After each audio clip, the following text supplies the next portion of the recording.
The other day, my husband turned to me and said, "Doesn't it seem like we're making this big decision fast, maybe too fast? Feels a little bit like a whirlwind."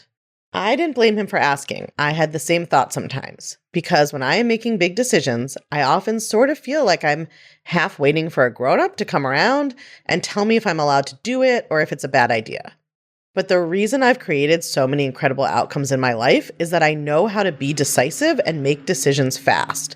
And that is the opposite of what women are socialized to do. So in this episode, I'm going to share the thoughts that allow me to move fast and move big and the returns that has created in my life. And I'm going to tell you about that big decision that we recently made and how I used my set of decision thoughts to make it easy. So let's get into it. Welcome to Unfuck Your Brain. I'm your host, Cara Loewentheil, Master Certified Coach and founder of the School of New Feminist Thought. I'm here to help you turn down your anxiety, turn up your confidence, and create a life on your own terms, one that you're truly excited to live. Let's go. Okay, so let's talk about how most women think about decisions first, because I want you to really listen and see where this resonates with you. Women are socialized to be very wary about making decisions or taking risks. First, we're socialized to believe that our job is to be a good girl, which means following instructions, behaving nicely, doing what we are told. We are conditioned to seek and rely on external authority and approval to know that we're doing it right or that we're safe. And historically, this was literally the case. A woman who didn't follow what the male authorities in her family or in her community said could be subjected to violence, exclusion, public humiliation, or even death. So for millennia, we have learned that we are not the ones who make decisions. We are the ones who execute decisions that other people, i.e. men, have made. Men have been the authorities and the leaders, and women the followers. So to start with, we often are uncomfortable being our own authorities, and we want someone who we have decided is more knowledgeable or responsible or wise or something, more something than us, to validate our choice. And the social messaging is that women are frivolous, that we're emotional, especially with money, that we're bad with money, that we don't understand economics, that we don't think strategically, right? We're relational and not strategic or principled, and that we don't have good long-term thinking. And then on top of that, women are socialized to fear risk because we are taught that our value comes from pleasing everyone and doing what we're expected to do, and that safety comes from following the rules. And when you think about taking a risk, it usually involves not following the rules and maybe even breaking the rules. And it involves doing something that's not the norm and not what everyone expects you to do. And it means doing something that could go wrong, right? So a risk feels dangerous to us already, and then you layer on that possibility of it going wrong. Because one way that society keeps women following the rules is to blame them for anything that goes wrong in their lives, or even in the lives of anyone they're connected to. In a patriarchy, men are given all the power, but they're never held to be responsible for bad outcomes, right? Whereas women are given no power, but are held responsible for everything. Like, think about what we say if a woman gets assaulted, especially sexually assaulted. What did she do to cause it? What was she wearing? Did she lead him on? Why was she in a relationship with him then? What happens with intimate partner violence, right? Something terrible happens to a woman, and then the culture asks, what did she do to cause it? Or, well, why didn't she leave then? She could have left, right? She's responsible. Think about what we say if there's something wrong with a kid. What did their mom do? Did she work too much? Did she not work enough? Did she feed them the wrong things? What did she do during her pregnancy?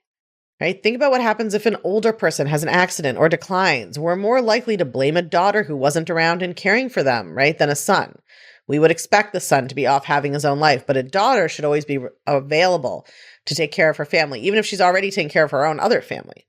There's even a phenomenon in the corporate world called the glass cliff, which is where big businesses get their first female leader only at the moment that they're going through a crisis that's going to be almost impossible to fix. So like a woman is brought in at that moment when like things are going off the rails, and then that woman is held responsible for what happens, even though the thing was already going off the rails when she came on board. So all of this creates a situation where women are socially incentivized to play it safe and not take risks or make big decisions.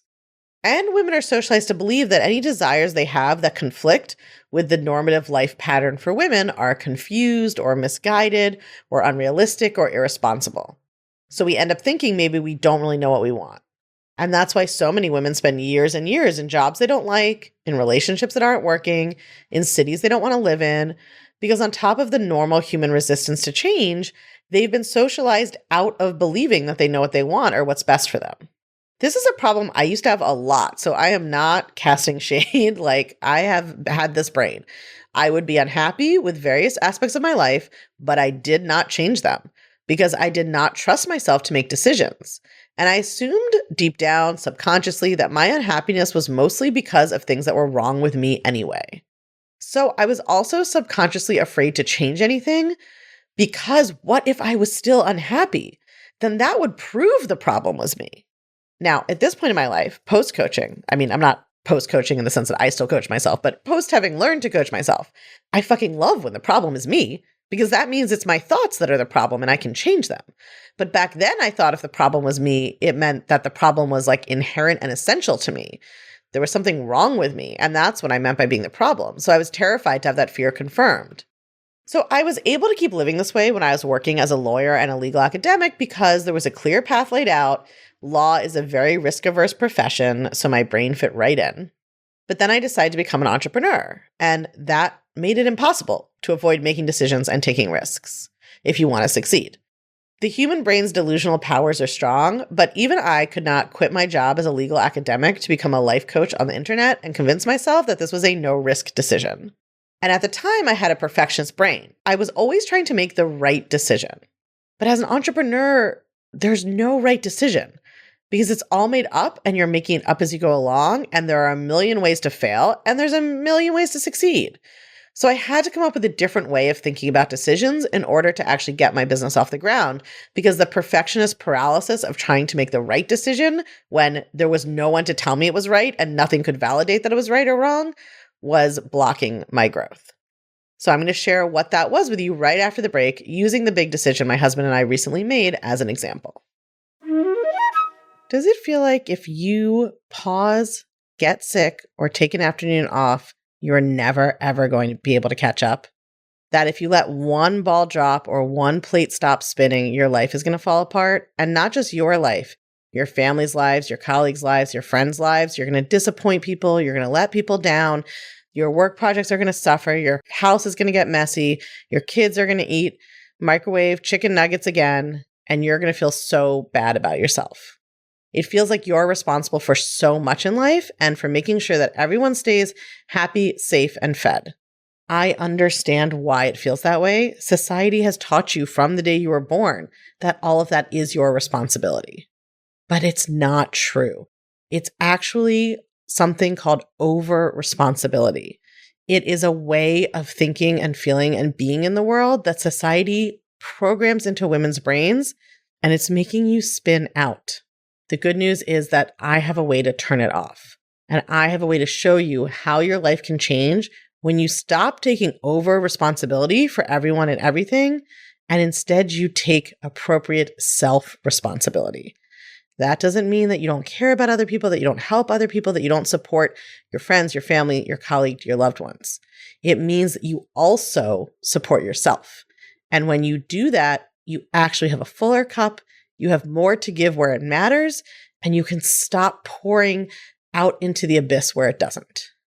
So if you experience the mental spin of feeling like everything is overwhelming, you're doing it all wrong, you're always behind, or you're just barely keeping your head above water, but if you drop anything, you're going to drown, then I want you to join me for my brand new, totally free Stop the Spin workshop. It's at 12 p.m. Eastern on September 25th. And I will tell you, I have been teaching and coaching on women's brains for almost a decade. I brought feminist intersectional perspectives to the coaching world, and my free workshops will change your life more than a lot of people's paid 6 months programs. So come join us. You can go to unfuckyourbrain.com/spin, or you can text your email to +1 347 997 1784. And when you're prompted, the code word is SPIN. Come, let me teach you how to stop spinning, get your bearings, and be able to actually move forward. So, the decision that my husband and I made that I talked about in the beginning of the show was actually not something super non-normative, which is just goes to show you that women can suffer from this kind of decision paralysis or have anxiety around making decisions. People can, even when the decision is pretty socially validated. So in this case, we were looking to buy a house upstate, technically in upstate Pennsylvania. And we started looking about a month ago. And I once owned a very small house in New Orleans many years ago, which was not a huge financial investment. My husband owned an apartment with his ex. So it's not that we'd never done this before, but I had never really bought a house before. We've always rented. We're New Yorkers. Most New Yorkers rent. So this was the first time I was going to make a kind of significant house purchase. And we saw 4 houses and we seriously considered 2 of them and we made an offer on one of them. And I think from the first time we went to see a house to when we negotiated an accepted offer on a house, it was less than a month. So completely understandable that my husband said, doesn't this feel like it's happening too fast? But here's why it did not feel that way to me. And more importantly, why I felt completely grounded and confident in the decision. So how do I think about decisions that may be different from how most people think about decisions? The biggest difference is that I do not think about each decision on its own as a decision I have to get right or wrong. And I don't really consider the stakes of each decision completely on their own in a silo.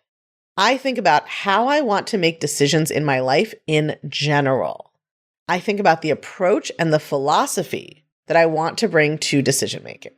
Decisions are incredibly powerful because they move us forward in one way or another. They are the engine of creating change, growth, evolution, and experiences in our life. So many of us only want to make a decision if it's the right decision. We think the point of a decision is to obtain the right outcome. So we're treating the decision as kind of instrumental. It's like the decision or the decision-making process itself is not valuable or worthwhile to us when we're thinking this way. It's an empty container. Its value or worth is determined by whether the decision turns out to be right in the future. So we treat it kind of like it's a vehicle to convey us to a place, and the vehicle itself or the journey to the place has no value if we don't end up liking the place we are at, that we get to. If we don't like the destination, if it turns out to have been the wrong address. When we're thinking about a decision this way, what we don't realize is that what we really mean unconsciously is that we believe the value or worth of a decision is determined by what our unmanaged mind is going to think about it in the future, right? When we are believing this decision is a decision in a silo, this decision is only about this decision, what will determine the value or the correctness of my decision is if I get it right. And the way I know that I got it right is if in the future, my unmanaged mind has positive thoughts about it by luck, right? It feels like Russian roulette because we're not even telling ourselves, I'm going to choose what to think about this in the future. We're saying, I have to know when I make this decision, I need to feel sure that in the future, my unmanaged unconscious mind will have positive thoughts about this. And of course, you can't be sure of that. So you end up paralyzed. So the initial level of self-coaching you can do with this is to understand that you're the one who decides later if a decision was right or not. You're the one who decides what to believe about it, right? I can always choose to look for what I lost or what I gained. I get to decide which of those perspectives to use. And that's how I coached myself a lot on decisions originally. I have coached some of you on decisions that way. It's a really valuable first practice to become more decisive, is to take control of what you're going to think about a decision before you make the decision. But now I think I'm actually operating at a different level with decisions. I've come to a different place about them, which is like the next step. Because now I really think about being decisive as a character trait that I effortlessly embody, at least the vast majority of the time. So now at this point, it's less about coaching myself on each decision, and it's more about having a philosophy of decisiveness. So this is my philosophy of decisiveness. The more decisions you make, the more chances you have to change your life, grow your capacity, and experience the things you want. This philosophy does not require that all the decisions be correct, or even that most of them be correct. Because the alternative philosophy that you should only make a decision if you can make the right decision, I think it masquerades as safety and responsibility, but it's actually just producing stagnation and inertia. It always feels safer and more responsible to just not take a risk. Just stay where you are, keep doing what you're doing. But one of my core life values is growth and evolution. When I make a decision, I give myself an opportunity to experience something new outside of myself or within myself or both. And over the course of my life, those are opportunities that I want to prioritize and maybe even maximize. So I would rather make 100 decisions and have 25 of them turn out to be quote unquote wrong than make 3 decisions and have them all be quote unquote right. I'm using quotes because again, I get to decide if they're right or wrong.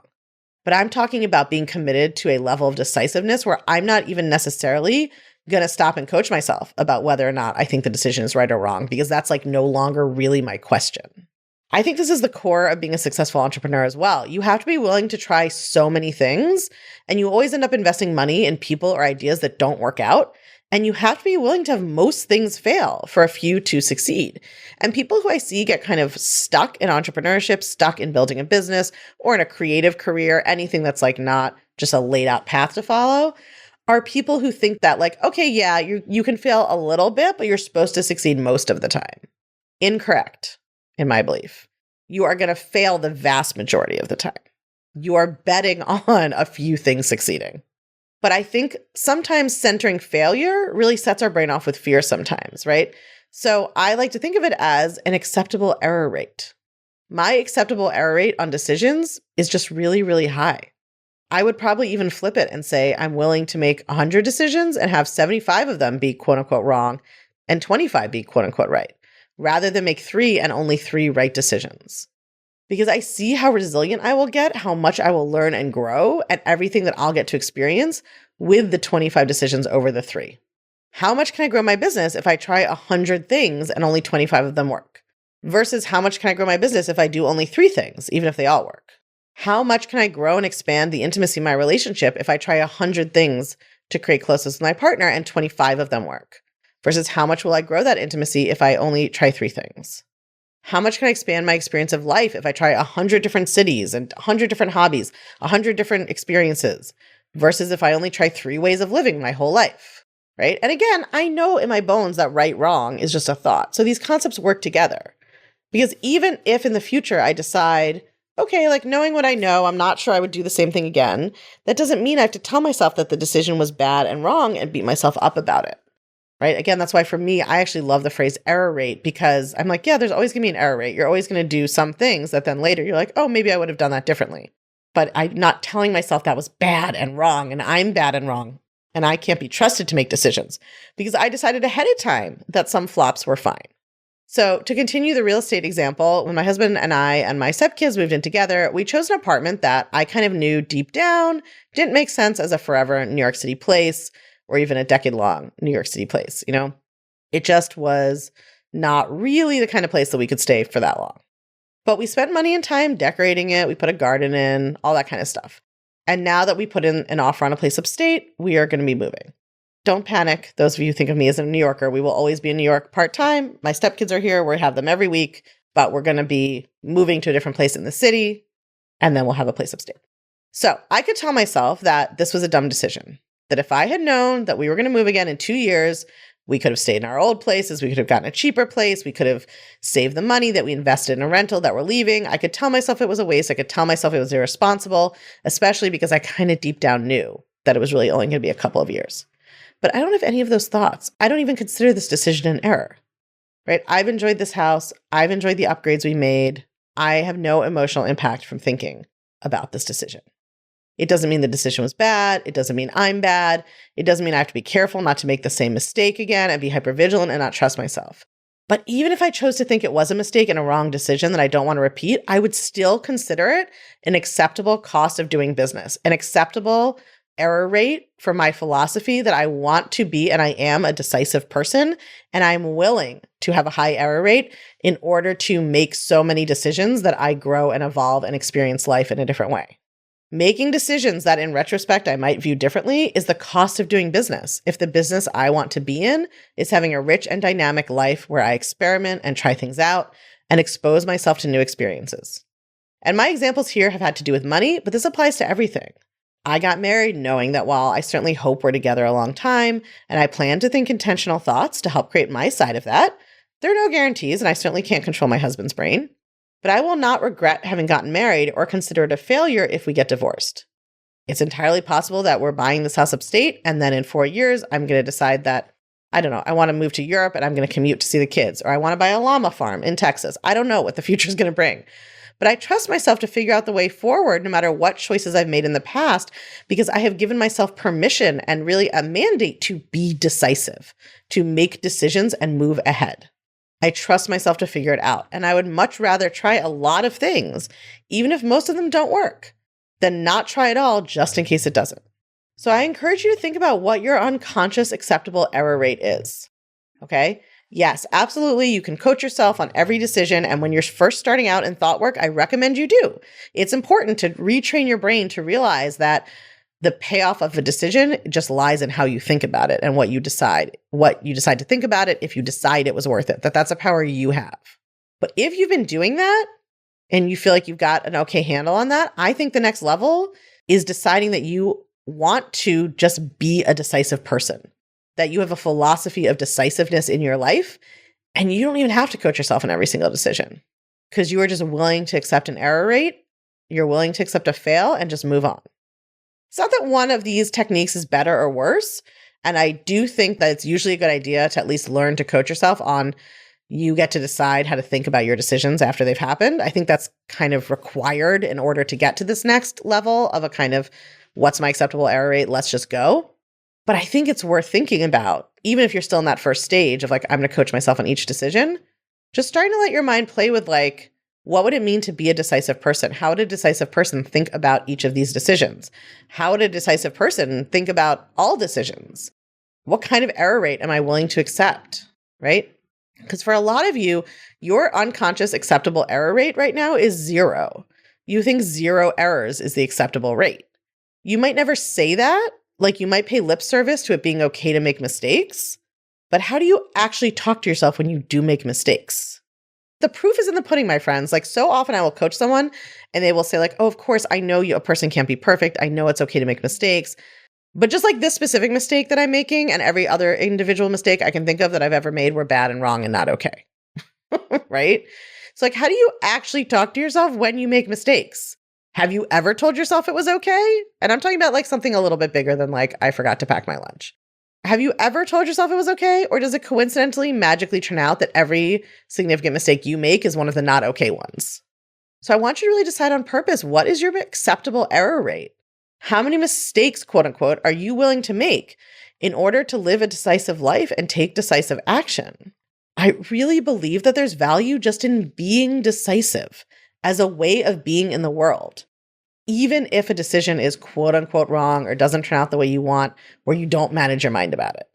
Because in the aggregate over the course of your life, you get so much momentum and so many opportunities and so much growth from making decisions.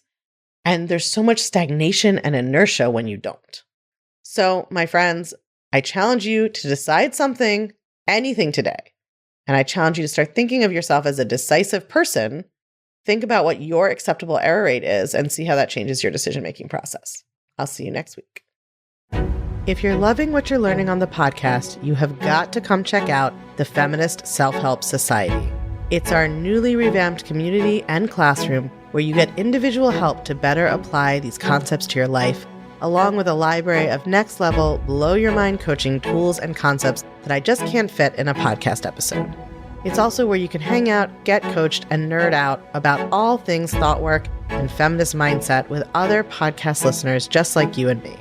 It's my favorite place on earth, and it will change your life, I guarantee it. Come join us at www.unfuckyourbrain.com/society. I can't wait to see you there.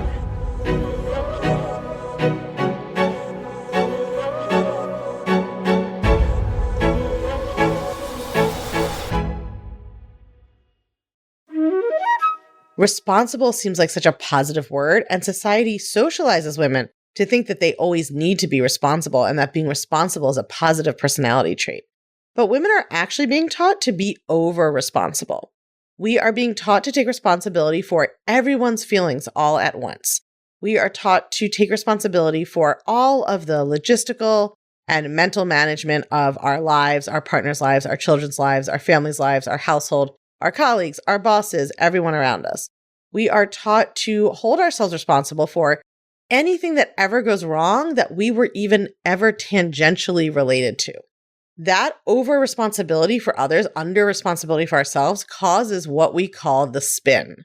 That is that mental spin where your brain is just racing and going around and around and around, or ping-ponging back and forth between a couple of different thoughts over and over and over. It's overwhelming, it's exhausting, and it, listen to me, never resolves itself on its own.